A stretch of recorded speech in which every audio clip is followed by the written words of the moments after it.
Have you ever noticed how easy it is to believe that the next message will finally be the one? The next sermon, the next podcast, the next quote, the next prophecy, the next conversation, the next dream, the next sign. And I've started wondering something. How many messages does it take before we finally trust what we've already been given? I mean, really, think about it.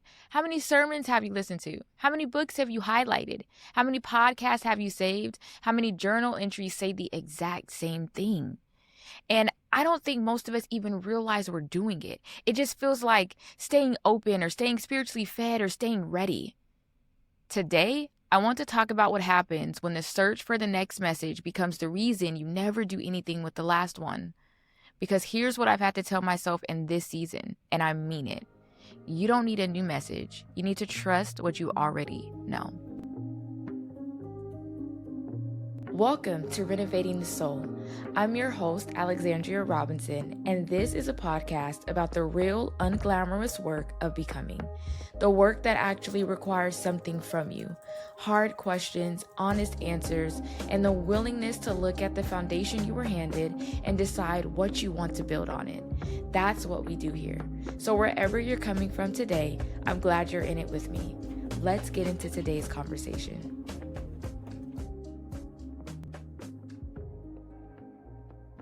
Welcome back to Renovating the Soul. I'm your host, Alexandria Robinson, and I'm so glad that you're here. I hope you all are enjoying this season and having as much fun as I am. As we always do, we're going to start with our definition because words matter. I need to define what I mean by message because I know someone is already thinking, or maybe it's just the overthinker in me putting it in my head that someone is thinking this, but I can hear it being a possible objection saying, but Alexandria, this whole podcast, this podcast, right, is all about messages.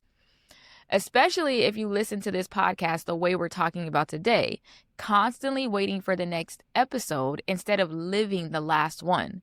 So for today's conversation, a message is any idea, insight, or moment that comes from outside yourself that you believe is meant to guide, confirm, or direct your life.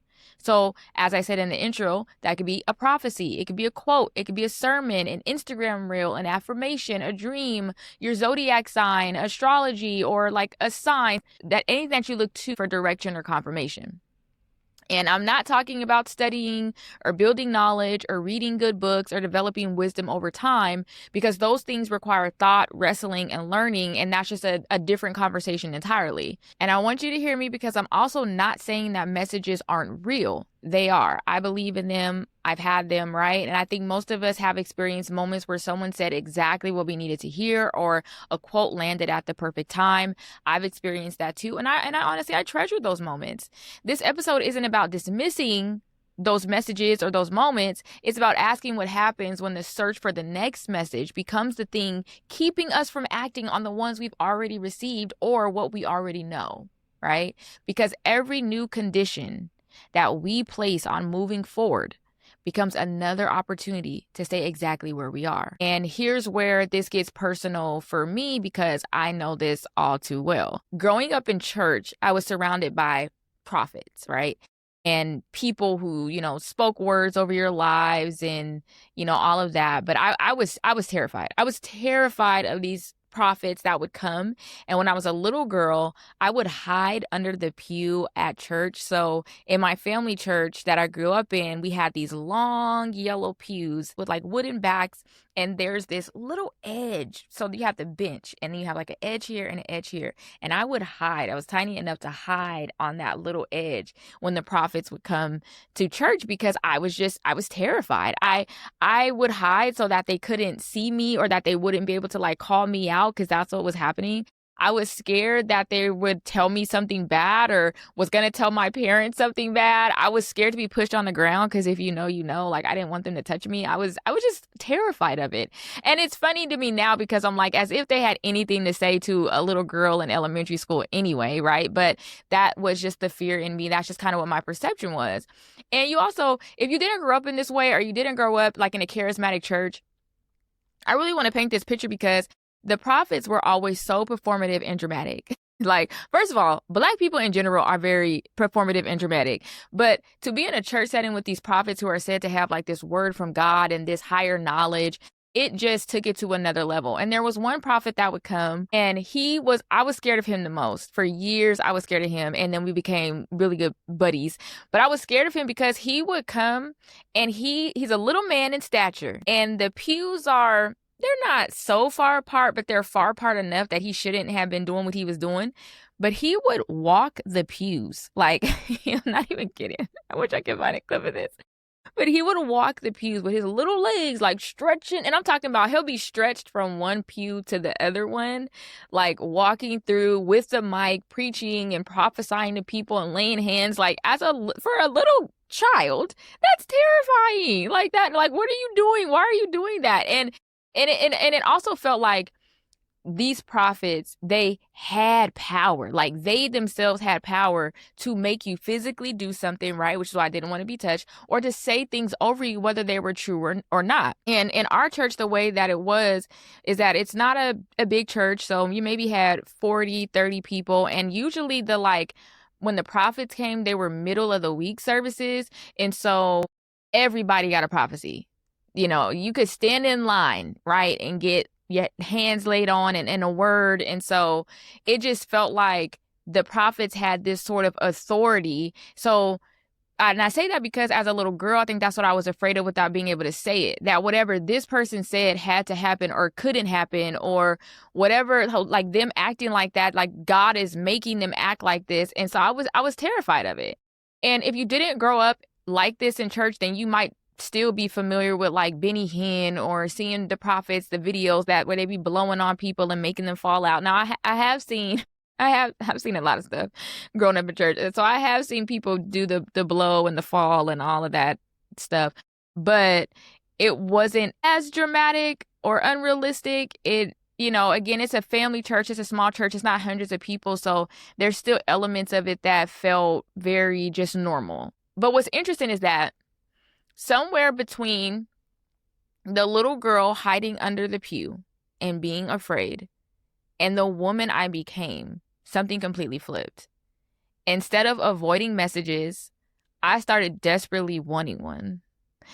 I'd go to church hoping and wishing that someone would stop me in the aisle or call me up to the altar, right? Like, I wanted someone to give me a word, tell me what I was supposed to do with my life. Where am I supposed to go? Who am I supposed to be? Instead of being, scared and cowering, I'm walking in like, please. I'm still a little scared, right? Because again, you don't want to hear something bad, or you don't want someone to say something that isn't what you plan to do. Like, I didn't want somebody to tell me you should be a veterinarian and I don't even like animals, so there's still a fear there, but there was also just this longing for, please tell me what I'm supposed to do, where I'm supposed to go. And it wasn't just in church. Like, I would scroll through quotes looking for the ones that would finally make everything click.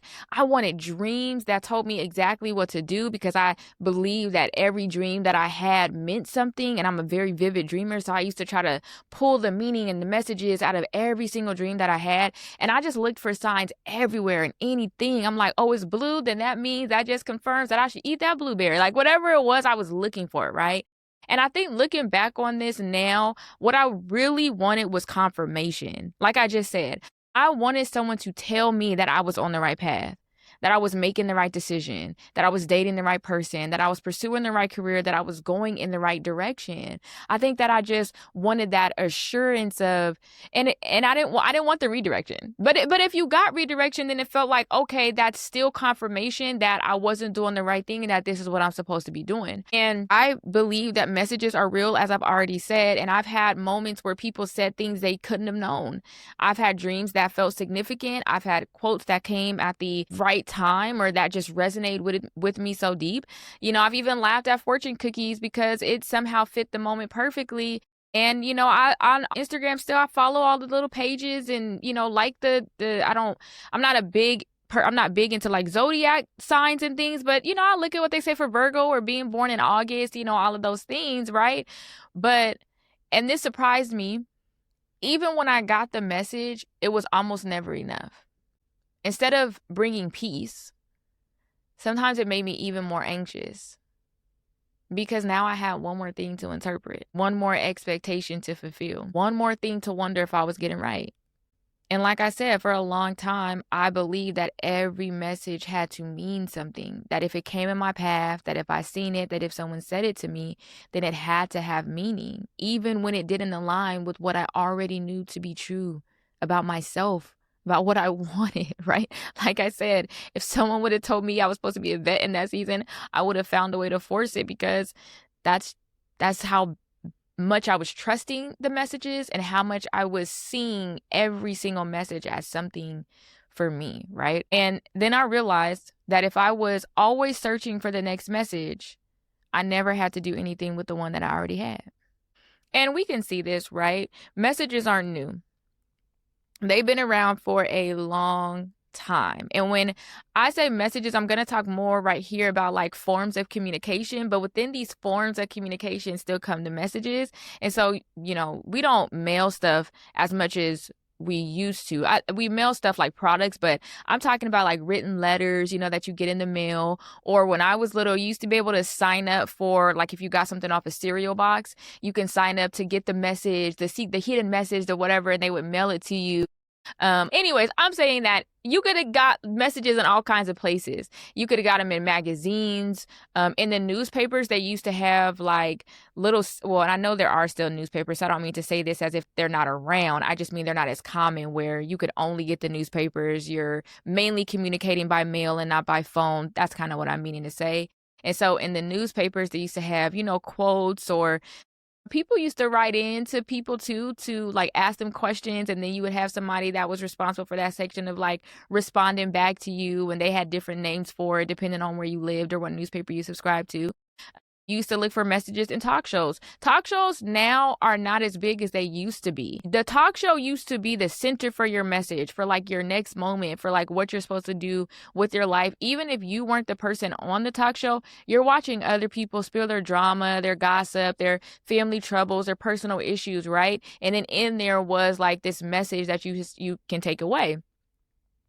And also, I think, televangelist, right? With the televangelist, though, the messages ran, and a lot of this stuff runs even through products. But I know for televangelists, those little infomercials that would come on at night where they're telling you to give $10 so you can get the prayer cloth or the little bottle of oil or whatever, right? That's because, again, it comes back to this idea that, there's a message in this. There's something that you need for your life. There's something here to guide and direct you or to confirm what you're supposed to be doing, right?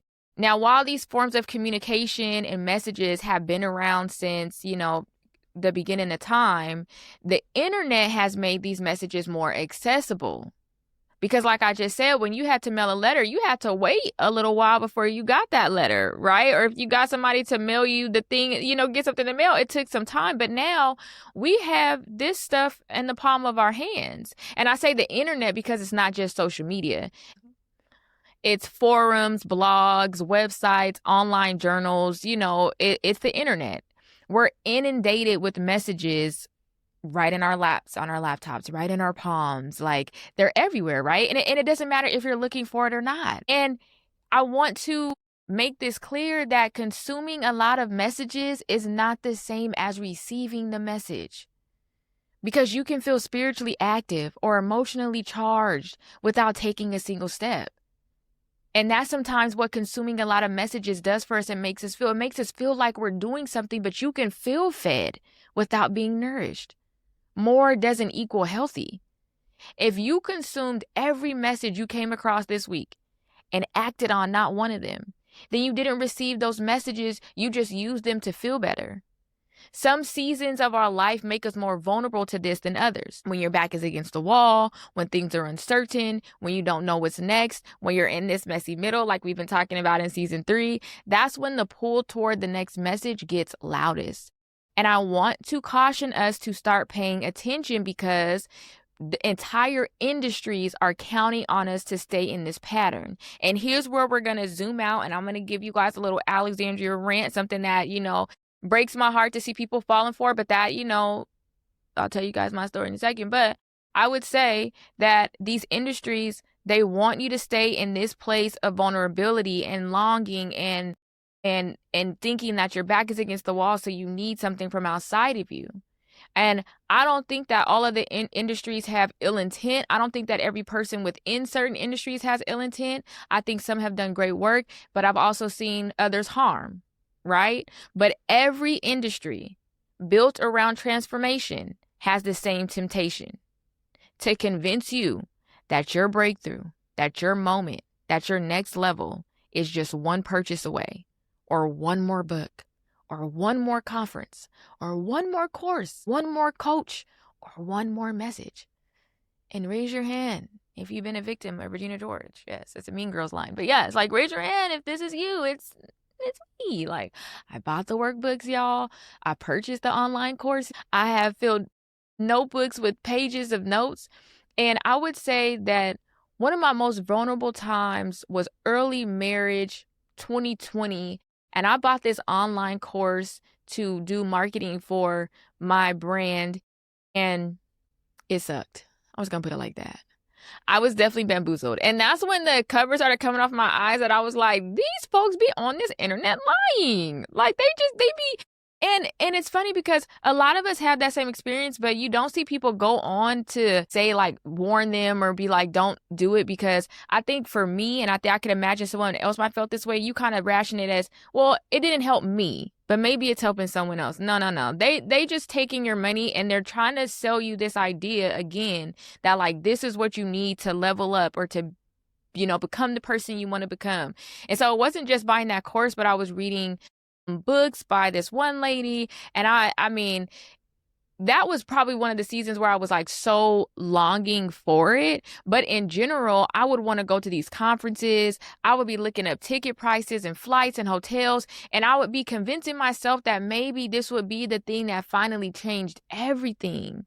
And then when I wasn't able to go, because in that season, we didn't have the finances for me to spend thousands of dollars to go to a conference to hear people give me, like, these little messages, these little feel-good messages to make me feel good about myself, but that really gave me no action steps or really didn't set me up. We just didn't have the money to do it, but that didn't change anything. My husband could have gave me every objection and, was like, girl, don't fall for that. And I'm just like, no, but I need this. Like, I need this because there's something there. I'm listening to them, listen to these messages, and it's just like, no. When I was there and I couldn't go to the conferences or I couldn't go to the workshops, and I would, stalk the social media pages trying to get whatever little crumbs I could get, right? And in doing this episode, I started to realize that consumption began to feel like progress. That when I read the self-help books, that when I attended the courses, that when I, whatever the way, when I got the prophecies, like, it made me feel so good. It made me feel like, okay, this is a step in the right direction, but none of what I was doing was the same as changing. That's why I said earlier that you can feel fed without being nourished. And these industries, their model, it only works if you keep believing that the answer is still somewhere outside of you. It only works when you're vulnerable and you're searching and you're desperate and you feel like they have an answer that you yourself don't have or you yourself can't find. Then it becomes incredibly easy to get hooked because you begin trusting everyone else's expertise more than the evidence you've collected from your own life. You start believing that the answers, the power, or the insight belong to someone else instead of recognizing that by this point in your life, you've probably accumulated far more wisdom than you give yourself credit for. You've probably gone through enough things in life to know what to do and what not to do, right? And I say this in two parts because, like I said, it's a hard thing for me that I'm very much a self-help girly. I'll still read a self-help book, I'll still go to church, like all of these things, right? But that really weighs on my heart because I watch people who are in similar seasons that I was in, longing for the message and being sucked into these systems. And a lot of times it leads you again back to paying more, right? It always usually turns around to a product, something they're trying to sell you. What I'm trying to do here is different, and I'm not saying that to put myself above anyone, but to be clear with you all about my intentions. I'm not trying to get you to buy into me. I'm trying to get you to buy into yourself. But I don't mean that in a way where I'm secretly dropping crumbs and then you realize, oh my gosh, I'm back at her system. I'm back at no, I don't have a system to sell you. If I ever started doing, which is a goal, right? To do like in-person events or to, maybe walk with people or have a book one day, it's not to sell you guys a perfect step-by-step thing. It's going to be the same as what I've been saying, that you as a human have what you need. You have a soul. You have a brain. You have experience. And that's what I have, right? I have a soul. I have a brain. I have experiences. And I'm choosing to learn from them instead of constantly looking for someone else to explain me to me. And that's what I'm inviting you into. Not my system, but your own evidence, your own life, your own ability to recognize what's already been true all along. And if you're identifying with what I'm saying, I don't want you to beat yourself up about it. I don't want you to start counting all the coins you didn't spend, right? Or all the books you didn't read or all the, I don't want you to start, going down the list, although I think it's good to reflect, but I don't want you to beat yourself up about it because our brains are literally designed to look for patterns. We're constantly trying to make sense of what's happening around us. We're constantly trying to close loops that we don't understand. So it's not a character flaw or a mistake. It's biology. It's not something that's inherently wrong with you. It's how you're made up. So you don't have to sit around and feel bad and, like I was saying, count up all the money or beat yourself up. That's not what I'm asking you to do, right? But I am saying that when you're searching hard, when you go out looking, you're bound to find something. And sometimes, often, you start making something out of nothing. So while yes, it is in our biology, it is how we're made up, we have to be aware that that is how we're made. It's a human thing. It's not a Alexandria thing, or it's a human thing. It's not just a me thing that I'm going to do this, right? But again, because we are constantly looking to close those loops, because we're constantly trying to understand the things around us, right? Sometimes we can make things appear that don't exist. And although I keep talking about how this is heightened like in our most vulnerable seasons or in our messy middle, this is also something we need to be aware of at any times of our lives if we're doing it unknowingly. If it's unchecked, it doesn't matter if you're up or if you're down. It's still something that can lead you into places that you don't want to be, or to make decisions that aren't necessarily the right ones, right? And this is why, it's a little side note, but this is why I tell people don't go searching through a significant other's phone. Why? Because you're bound to find something. And I don't mean that there will be something there. I'm just saying that when you're looking hard enough, you'll start connecting dots that may not belong together. You'll see a text message from a number you don't recognize and thank you so much. And then here goes your mind. No. Because again, when you're looking for something, you're bound to find it.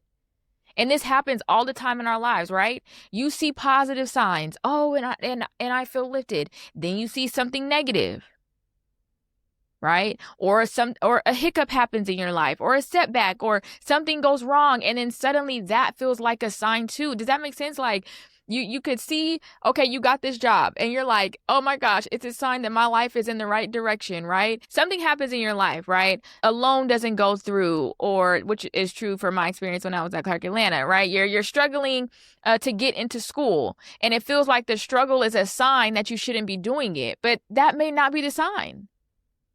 Right? And so that's what I mean when I'm saying that when you're looking for something, when you're looking for the message, when you're looking for something to guide you and direct your life or confirm that you're on the right path, whether you're looking for something positive or negative, you'll find it.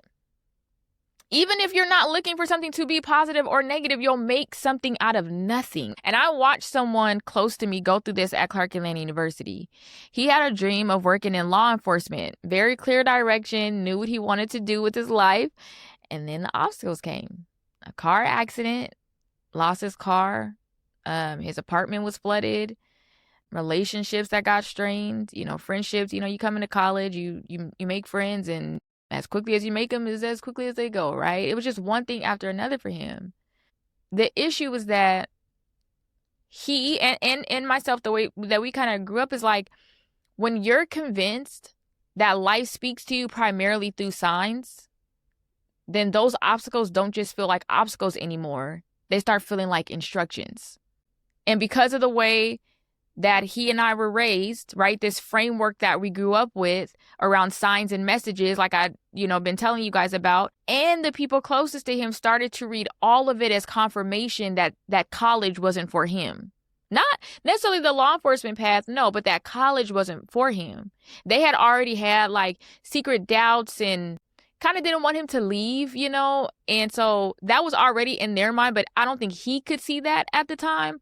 All you're listening to is when you're calling people back home for advice and you're telling them what's going on, they're like, oh, that's a sign you ain't supposed to be doing this. Oh, you facing all that? No, you need to come back home. So he went back home. He walked away from his dreams. And years later, he regrets that decision. And now he's back, trying to start over, working toward the same career path that he left behind 10 plus years ago. Because none of those things were signs that he wasn't supposed to be there. It was just life. And now he's back trying to do this. And it's, I don't want to say, I guess, yeah, I'm going to be honest. It's harder. It is harder when you're married and you have children and you're not as young anymore. You're not as youthful, right? Versus, and I think that's why the idea is that you go from high school and then you go into college because you're younger, you have more stamina, you don't have all of those responsibilities yet. And so now in this season, trying to get back on a path that you left so long ago, it is more difficult now. But all of that was just life. Wasn't a sign that you quit. No, that's how what the diamonds are made, right? From the pressure. And that's the thing about life. It's full of highs and lows, obstacles and setbacks, things that go wrong at the worst possible time. Y'all know that, right? But the sign was never to stop. The sign said, this is what it costs to get where you're going. And my husband said something to me recently that stuck with me. If you train your mind to see signs and wonders or messages and everything, you'll find them everywhere, including against you. I've been doing the same thing. And the reason why he was saying that was because I was like, when anything goes wrong with this podcast, that must be a sign I'm not supposed to do it. But he's like, if you already have trained yourself to think that that's what it's going to be, then that's what it is. That, a technical mistake all of a sudden is a message that you shouldn't be doing that. It's a technical mistake, right? I didn't charge my phone last night. And when I got up this morning, I said, now, how did it was on the charger, but the plug wasn't in, probably because one of my kids stepped on it. But I didn't recognize it because I was so tired. And when I got up this morning, I said, and I did say in my head, I said, if it ain't one thing, it's another. Or it's always something, one of those things that I said. But then I quickly had to remind myself, listen, what would that stop? It doesn't stop anything. You know what I did? Brought my charger to the studio. Charged my phone. You know what? I don't even need my phone. I don't need my phone, right? So it's like I could either make something out of nothing. I could see something into everything, right? I think there's another reason that we keep looking for one more message.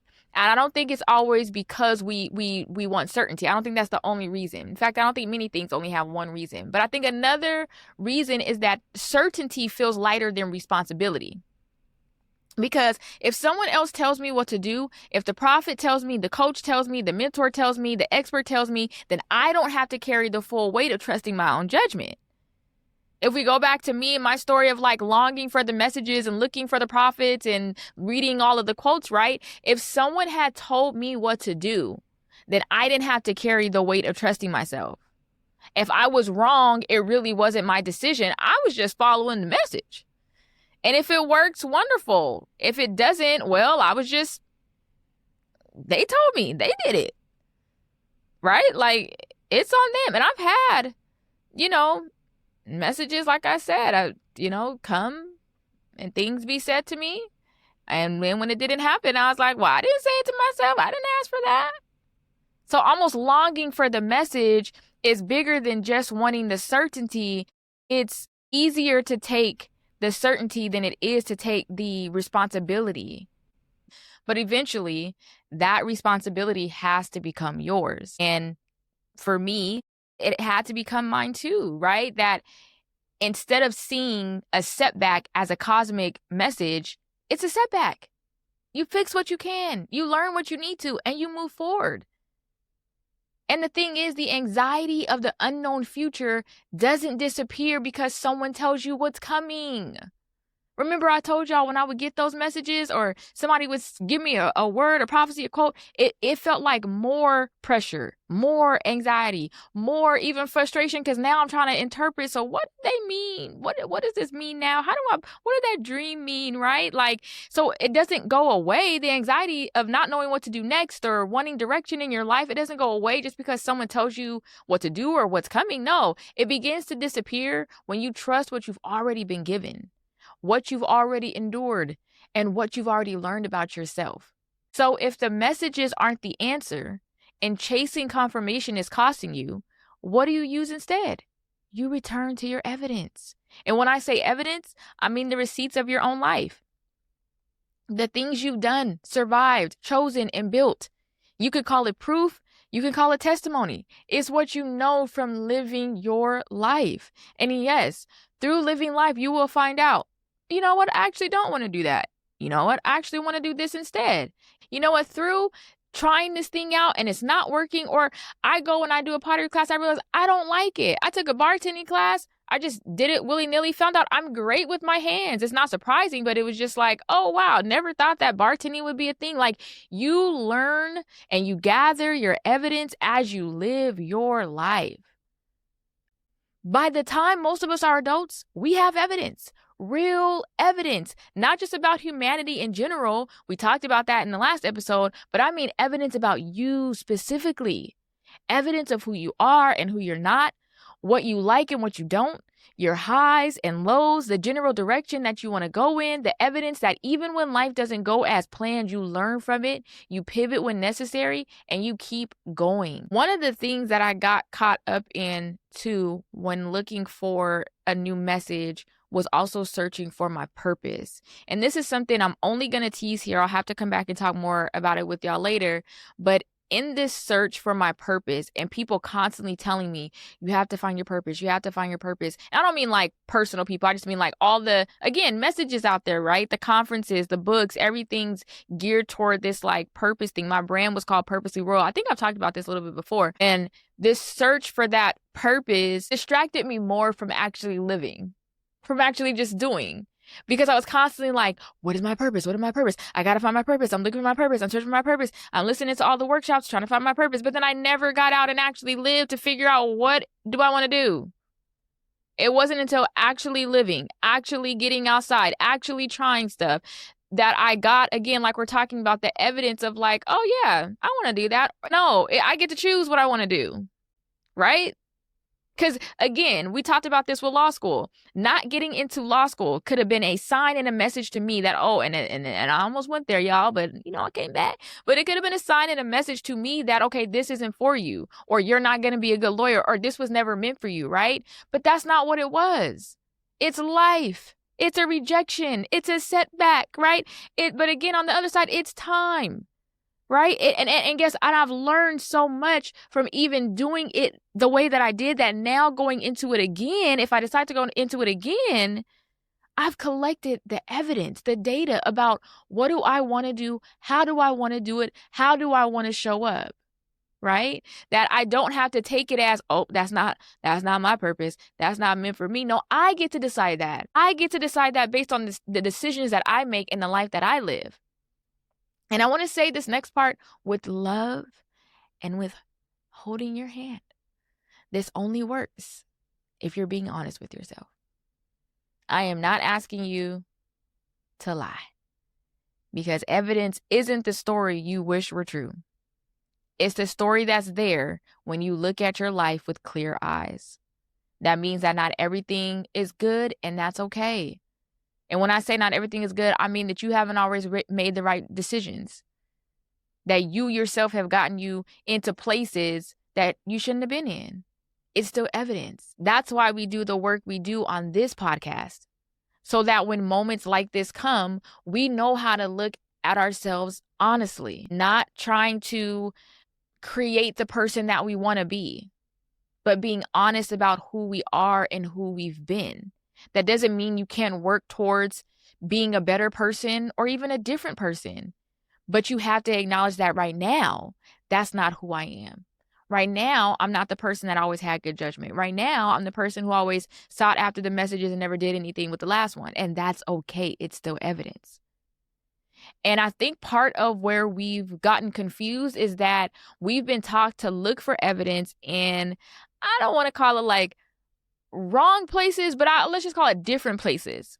A title, a degree, a promotion, a new car, a resume, a follower account, someone else's approval, right? That, look, I got my new car. And then that's like evidence that, oh, that person's on the up and up, but they could have definitely taken out a loan. It doesn't mean they're up. We've been taught sometimes to look at evidence in these milestones, right? And don't get me wrong, they matter, right? These are great things we're celebrating. It's exciting. I'll celebrate with you, but they aren't the only evidence that matters. Because the blueprint existed long before anyone official ever handed you anything. Your evidence lives in the small choices, often the things that nobody applauded. Your evidence also lives in the generational patterns, the things you've inherited, the environment you grew up in. But they can live in these smaller moments, the midnight planning that no one saw, the thing you built without permission or a manual, the conversations you have with yourself after making a really hard decision, choosing not to text that ex, finally having the difficult conversation, going to therapy, apologizing, setting a boundary, walking away, or even staying, right? One step at a time, one choice a day, that is evidence too. Hold on to not just what you've heard and read, but what you've seen and lived. The evidence of what's real and what can be done, that's not mystical, that's testimony. And when you stop outsourcing that testimony to other people, when you stop waiting for someone else to hand you back your own story, a shift can happen. Because every time you trust the evidence you've honestly collected, you're practicing trust.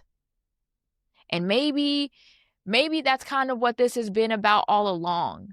Not messages, not signs, not quotes, not zodiac signs, but power. Because every time we believe someone else is more qualified to interpret our lives than we are, we hand them a little more of our power. And I'm simply asking you to start taking it back. Now we're going to go to our blueprint segment for this episode. There's a show that I told you guys about in season 1 called Unsellable Houses with twin sisters, Lindsay and Leslie. Lindsay handles the design and Leslie handles the market and the numbers. And Lindsay will make design choices that genuinely startle Leslie, and it's actually quite hilarious. And sometimes I sit back and I look and I'm like, what is she going to do with that, right? But more often than not, it works. Why? Because Lindsay trusts her eye. She trusts the experience that she's built over years of doing the work. She trusts what she's learned, even when the person standing right next to her can't see it. Leslie's doubt isn't proof that Lindsay is wrong. It's simply proof that not everyone has the same eye. Not everyone has access to what Lindsay knows. And that's what we've been talking about today. We stop looking outside ourselves for one more message, and we stop letting outside doubt override the evidence we've already collected, because your evidence will always outweigh the opinion of someone who has never lived your life. Trust what you know, build from it, and move forward. I am deeply convicted by the things that I share here. If I'm not convicted by it, I'm not saying it. And I'm still course correcting in a lot of areas of my life. And you guys know sometimes I come and I'm like, we're going to explore this topic together. But this one, I know. I've lived long enough now to have enough evidence to say with conviction that you don't need another message. You need to trust the ones you've already been given. You need to trust the evidence that you already have. At this point in your life, you probably have enough messages to fill a little lake or something, right? You don't need any more. You don't need someone else or another sign or another quote or another zodiac message to tell you what you should be doing. Sometimes we know what we should be doing. I should be writing that book. I should be making that music. I should be teaching. Just do it, right? Because when I stop searching for the next message, when I stop logging onto social media hoping something lands, when I stop going to church with my soul on edge waiting for a word, and I just trust the evidence I've already collected, my soul gets quiet. I'm less on edge. I'm more at peace. My nervous system isn't in a constant state of expecting and then being disappointed when I don't get the message or when it doesn't land like I thought it would. Like it's you were looking for it, right? You're expecting it. But when I take that expectation away and I just live and I let life happen and I use what I already know, no longer can things even control me in that way. Like I was talking about with those industries. No longer am I going in and, buying the courses and being almost bamboozled by all of these people trying to be experts in my life because I'm the expert of my life. And just to be clear, I still follow the affirmation pages. I still share quotes. I still listen to podcasts, sermons, and TED Talks. Like those things didn't disappear from my life, but my relationship to them changed. They're no longer a lifeline. Sometimes they're encouraging, sometimes they're interesting, sometimes they're just fun. But I'm not waking up every morning going, okay, let me read my zodiac sign. This is the direction for my life. They're telling me I'm going to be this. Even my aura ring. I go and I wake up in the morning and it says, here's your readiness, right? And they might give me a 70, but I don't feel like a 70. And I'm like, you know what? That ain't my message for the day. I'm still going to feel how I want to feel, right? And so, yeah, it's okay to have the things and listen to the messages, right? Sometimes they reflect something I've already been seeing in my own life, but I no longer feel like every message has to become my assignment or that every message has a meaning or that every message is something that's going to guide me or direct me. I don't attach myself to it so tightly now that it starts pulling me whichever way that it wants to go. And I get to put myself to the test. I get to look at the evidence I have about who I am and trust it. And when I trust it, I get to see that I can do this. That's what healing is about. Not just feeling better, not just surviving, not just thinking differently. Healing is becoming someone whose own judgment you can increasingly rely on. Healing is becoming someone who has earned their own trust. The next message you need isn't coming from outside you. It's already in everything you survived, everything you've learned, everything you've already been given. So you don't need a new message. Thank you for listening. Until next time, let's keep doing the work to renovate the soul.